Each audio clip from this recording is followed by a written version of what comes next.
Assalamualaikum warahmatullahi wabarakatuh. Halo adik-adik semuanya.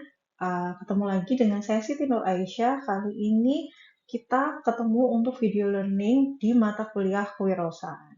Nah, karena sekarang ini kita sudah memasuki minggu ke-16, maka video learning kali ini akan berfokus untuk melakukan resume ya dari kegiatan yang sudah adik-adik lakukan selama mata kuliah kewirausahaan ini. Karena itu, video learning ini saya namai dengan perjalanan pembelajaran kewirausahaan atau Journey of Entrepreneurial Learning. Selamat menyaksikan. Kira-kira apa nih yang mau dibahas di video learning kali ini? Video learning kali ini akan fokus untuk membahas bagaimana perjalanan yang sudah adik-adik lewati selama satu semester belajar di mata kuliah kewirausahaan, di mana fokus dari pembelajaran kewirausahaan ini adalah untuk membangun mindset dan juga skill dari adik-adik sekalian, terutama berkenaan dengan kewirausahaan. Jadi harapannya nggak cuma sekedar mengerti definisi, konsep, dan lain-lain secara teoretis, tapi juga memiliki pengalaman. Nah, mari kita bedah perjalanan yang sudah kita lalui selama satu semester ini seperti apa. Diawali dengan apa yang kita pelajari dalam tema filosofi kewirausahaan, di mana di sini adik-adik dibekali dengan pemahaman tentang konsep kewirausahaan itu apa dan beberapa istilah yang seringkali membuat kita bingung ya kaitannya dengan kewirausahaan seperti apa. Nah, secara lebih detail, kalau kita lihat pada filosofi kewirausahaan itu sendiri, maka kita sudah pernah membahas bahwa kewirausahaan itu tidak cuma soal membangun bisnis, tapi lebih kepada kemampuan untuk menyelesaikan masalah atau problem solving. Ya, jadi kalau misalnya dilihat sebenarnya secara definisi pun tidak secara literal menyebutkan bahwa kewirausahaan itu pasti tentang bisnis, melainkan kepada kemampuan melihat peluang ya dari masalah yang ada di sekitar kita, kemudian membuat kita memiliki kemampuan juga untuk bisa mengatasi masalah itu dengan upaya yang efisien. Jadi di sini lebih menekankan pada bagaimana cara kita menyelesaikan masalah dengan efisien dan efektif sehingga kemudian bisa menghasilkan dampak atau mungkin dalam konteks bisnis kemudian kita kenal dengan istilah profit. Nah, selain itu, biasanya dalam konteks kewirausahaan, kita sering sekali mendengar istilah yang namanya wirausaha dan juga ada wira swasta. Nah, ternyata dua istilah ini merupakan istilah yang tidak sama pengertiannya.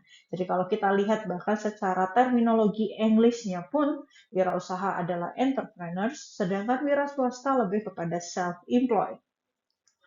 Kalau secara filosofi, wirausaha itu dikenal karena kemampuannya untuk menciptakan cara baru. Jadi karena kaitannya tadi dengan problem solving, maka kemudian seorang entrepreneur cenderung menghasilkan satu strategi, satu metode, satu cara yang kemudian bisa memperbaiki masalah yang ada dengan efisien.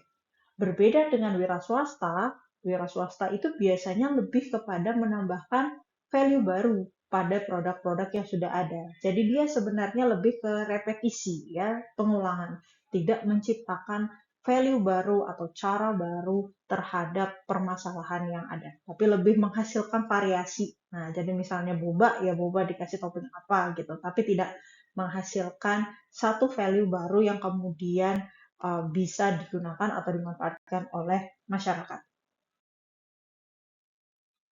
Pada prakteknya, ketika kita mau belajar tentang kewirausahaan atau memberikan pengalaman, melakukan pengalaman pada bidang kewirausahaan ini, biasanya kita akan memanfaatkan apa yang disebut dengan konsep design thinking. Nah, semoga adik-adik masih ingat ya.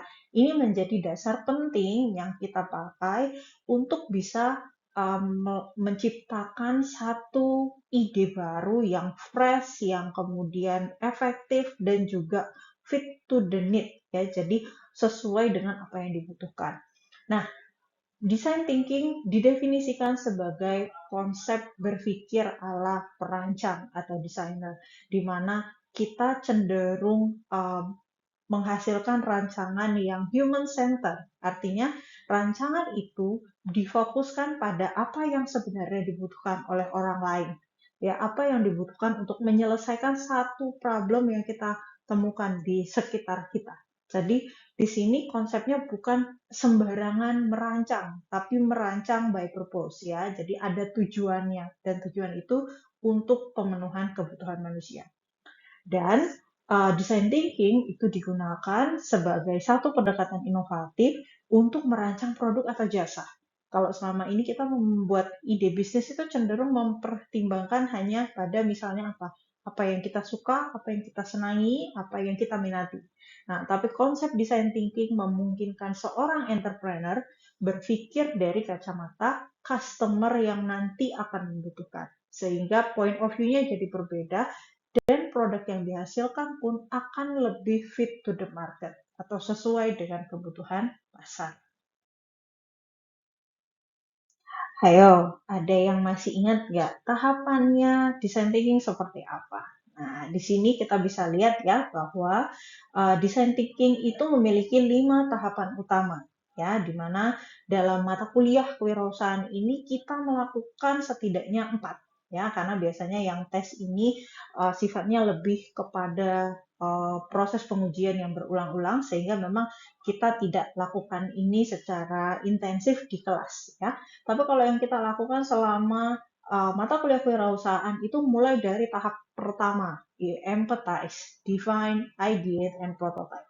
Masing-masing punya kebutuhannya sendiri-sendiri dan akan membantu kita ketika merancang satu ide sampai akhirnya bisa kita realisasikan. Nah, konsep ini pada dasarnya tidak selalu harus berurutan. Ya, jadi kalau kita lihat sebenarnya pendekatan design thinking ini sangat fleksibel. Jadi nggak harus selalu mulai dengan empathize gitu ya. Jadi bisa sangat fleksibel tergantung dengan kebutuhan dari si entrepreneurs. Nah, tapi kalau misalnya di sini kalau kita lihat sebenarnya urutannya biasanya diawali dengan empathize ya, kemudian define, ideate, prototype dan test. Setelah kita memahami konsep dari kewirausahaan sendiri, rute kita berikutnya adalah problems identification. Nah, di sini kita sudah masuk ke dalam praktek dari design thinking itu sendiri. Dalam konteks problems identification, berarti kita melakukan tahapan design thinking yang pertama, yakni empathize. Ya, empathize merupakan satu upaya atau satu kegiatan di mana kita berusaha memahami apa yang dirasakan orang lain atau yang menjadi sudut pandang dari orang lain yang akan menjadi calon customer dari produk atau ide yang sedang kita kembangkan. Ya, jadi di sini kita berusaha untuk bisa melihat dunia dari kacamata orang lain, bukan dari kacamata kita sendiri. Nah, sehingga dalam empathize biasanya itu dibagi ke dalam empat pecahan atau 4 bagian, di mana kita melihat dunia berdasarkan perspektif orang lain, kemudian kita mengapresiasi mereka sebagai manusia, dan kita mengkomunikasikan pemahaman mengkomunikasikan apa yang kita pahami dan juga berusaha untuk mengerti apa yang dirasakan oleh orang lain. Ini adalah bagian penting dalam proses design thinking di mana kita mau memahami sebenarnya masalah apa yang urgent yang kemudian bisa kita coba selesaikan. Setelah kita berhasil mengidentifikasi masalah yang ada di sekitar kita yang akan kita selesaikan, rute berikutnya adalah kita mendefinisikan problem dan juga solution. Jadi kita melakukan sesuatu untuk bisa menegaskan problem mana yang mau kita selesaikan dan solusi apa yang bisa dikembangkan untuk menyelesaikan problem tersebut. Nah, di rute ini kita masuk ke tahapan design thinking yang namanya divine ya. Jadi di sini kita melakukan proses memilih dan menentukan masalah utama dari calon customer yang ingin kita selesaikan. Perlu dipahami adik-adik sekalian, dalam konteks membangun satu ide atau menjalankan satu ide kewirausahaan, kita tidak bisa menyelesaikan semua masalah customer. Kita hanya bisa memilih satu dan fokus pada masalah tersebut. Jadi kita harus pintar-pintar melakukan seleksi terhadap sejumlah masalah yang ada, sehingga kemudian kita bisa melakukan pinpoint atau menentukan, memilih satu yang dirasa paling krusial. Nah, dalam konteks ini biasanya kita memanfaatkan apa yang kita lakukan waktu empathize ya. Jadi dari apa yang dilakukan di empathy map yang kemudian kita kerucutkan lagi atau kita specify lagi ke dalam bentuk yang namanya value proposition canvas. Nah, teman adik-adik sekalian sudah melakukan penyusunan value proposition canvas ya, di mana kemudian kita melihat dari dua aspek ya, aspek penting dalam menentukan tadi masalah utama dari calon customer. Ketika kita menyusun value proposition canvas, maka kita sebenarnya melihat dari dua aspek ya. Kita bisa lihat di sini ada dua part atau dua komponen yang harus kita pelajari betul sebelum kita memutuskan apa yang menjadi permasalahan utama dari calon customer kita. Yang pertama harus kita pertimbangkan adalah apa yang menjadi value dari ide atau produk yang mau kita kembangkan. Yang kemudian harus kita sesuaikan dengan profil calon customer. Nah, jadi tadi karena konsepnya design thinking itu adalah menyelesaikan masalah menggunakan prinsip human center. Jadi kita harus pastikan bahwa kita sudah memahami betul nih customer profile kita seperti apa, karakternya apa, dan kebutuhannya apa, supaya ketika kita menyusun value proposition, maka setting ataupun desain yang kita kembangkan menjadi fit dan sesuai dengan kebutuhan dari calon customer. Ya, misalnya kita bisa lihat nih sih di sini ada contoh ya. Ini sudah pernah disampaikan oleh Pak Agung waktu di kelas ya. Contoh dari value proposition canvas dari aplikasi ojek online contohnya. Apa yang menjadi customer profile ya, yang kemudian dipelajari di sini, apa yang diinginkan oleh customer dan kemudian apa yang kemudian bisa kita kembangkan untuk memenuhi ekspektasi dari calon customer kita. Sekarang kita menuju rute berikutnya. Setelah kita melakukan divine, maka kita kemudian melakukan yang namanya ideation atau ideate. Di proses ideate, sebenarnya apa yang kita lakukan? Yang kita lakukan adalah menentukan solusi dalam bentuk ide bisnis yang kita yakini, kita asumsikan sudah sesuai dengan kebutuhan calon customer. Di sini kita menggunakan tools ya untuk kemudian bisa menjustifikasi apakah solusi kita sesuai dengan kebutuhan konsumen menggunakan analisis SWOT. Nah, jadi analisis SWOT di sini tidak cuma membantu kita untuk kemudian paham potensi dari ide ini ketika dibisniskan seperti apa, beserta strategi yang cocok, yang sesuai supaya nanti ide ini bisa berjalan sesuai dengan yang diharapkan. Nah, selain itu, analisis SWOT juga memungkinkan kita untuk bisa mengantisipasi resiko-resiko yang kemudian bisa dihadapi oleh ide bisnis kita ini. Nah, analisis SWOT ini menjadi sangat penting untuk kita supaya kita tahu nih ke depan kira-kira bisnis kita ini akan punya kendala apa, akan punya masalah apa. Yang kalau kita sudah bisa petakan sejak awal, maka kita akan lebih siap ketika ketemu dengan masalah tersebut saat kita mengimplementasikan ide bisnis kita. Nah, kita sudah selesai melakukan ideation, kita sudah rancang idenya, udah tahu nih masalah apa yang mau kita beresin, yang mau kita bantu selesaikan. Rute terakhir yang kemudian teman-teman sudah alami ataupun lakukan selama mata kuliah ini adalah business execution atau yang namanya eksekusi bisnis.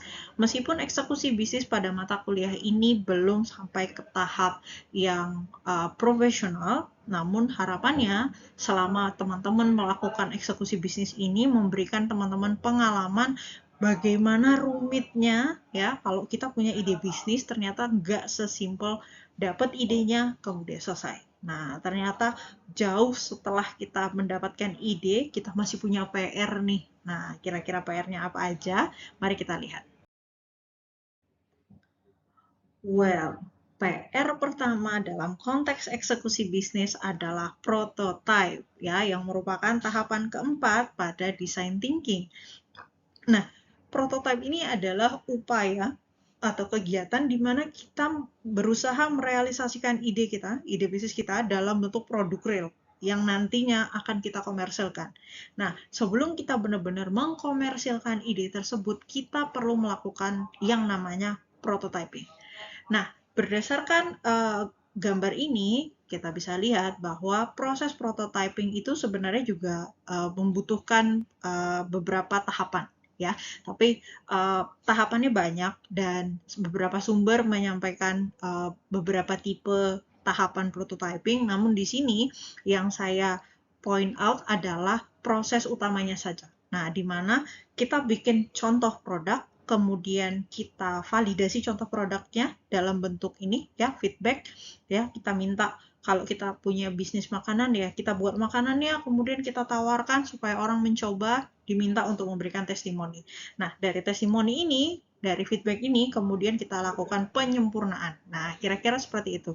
Jadi kalau kita melakukan prototyping itu sebenarnya adalah untuk memastikan bahwa ide kita dalam bentuk yang seperti ini udah pas belum ya sama kebutuhan konsumen. Nah, sebisa mungkin kita lakukan pengumpulan feedback ya, penjaringan testimoni ini sebanyak mungkin orang, kalau bisa juga dengan karakter yang beda-beda supaya kita mendapatkan masukan terhadap produk kita atau calon produk kita dengan sangat variatif sehingga membuat produk kita jadi lebih sempurna ketika akan dikomersilkan nantinya. Dan yang berikutnya, yang juga menjadi bagian dari business execution atau eksekusi bisnis adalah kita perlu merancang kebutuhan operasional dari ide bisnis yang tengah kita kembangkan. Karena kita perlu ingat bahwa ketika kita sudah berhasil merancang produk aja nggak cukup. Ya, kita juga harus mempertimbangkan ini produk kita nanti bikinnya akan butuh modal seberapa banyak. Kita harus misalnya jual dengan harga berapa nih? Nah, kapan kita bisa dapat untung dan lain-lain. Sehingga pada mata kuliah ini juga adik-adik dibekali dengan kemampuan untuk pertama merancang aspek keuangan. Ya, di sini kita mempelajari aspek biaya produksi yang dibutuhkan ketika ide kita mau kita realisasikan. Ya, di mana di sini kemudian kita mengenal istilah yang namanya harga pokok produksi atau HPP dan juga ada yang namanya BEP ya. Nah, di sini adik-adik juga dibekali dengan informasi dan pemahaman bagaimana caranya kita bisa menghitung yang namanya HPP dan BEP. Nah, selain itu, aspek lain yang juga dibekali buat adik-adik adalah aspek pemasaran. Nah, karena apa? Kalau produknya sudah ada, sudah kita buat, maka kita butuh kemudian strategi pemasaran yang tepat. Karena produk yang bagus ketika salah strategi pemasarannya bisa jadi di pasaran kemudian tidak berhasil memperoleh keuntungan. Nah, tentu nggak mau dong, namanya kita melakukan bisnis atau kewirausahaan, ya pasti pengennya profit. Nah, sehingga memang kita perlu mempertimbangkan strategi pemasaran yang tepat yang sesuai dengan kebutuhan produk dan juga karakter dari customer kita.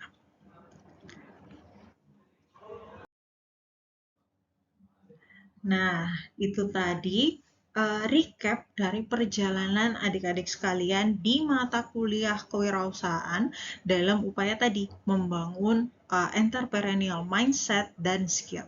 Semoga selama adik-adik mengikuti mata kuliah ini, adik-adik mendapatkan pengalaman dan juga pemahaman ya yang adik-adik butuhkan, dan semoga bisa menjadi referensi bagi adik-adik sekalian jika memang memiliki interest untuk bisa memulai berbisnis dari masa kuliah, dari semasa kuliah. Sangat terbuka kesempatannya. Dan semoga apa yang disampaikan melalui video learning ini dapat dengan mudah adik-adik pahami, dapat memberikan manfaat buat adik-adik semuanya. Kita ketemu lagi di video learning lainnya. Terima kasih. Saya akhiri. Wabillahi taufiq wal hidayah. Assalamualaikum warahmatullahi wabarakatuh.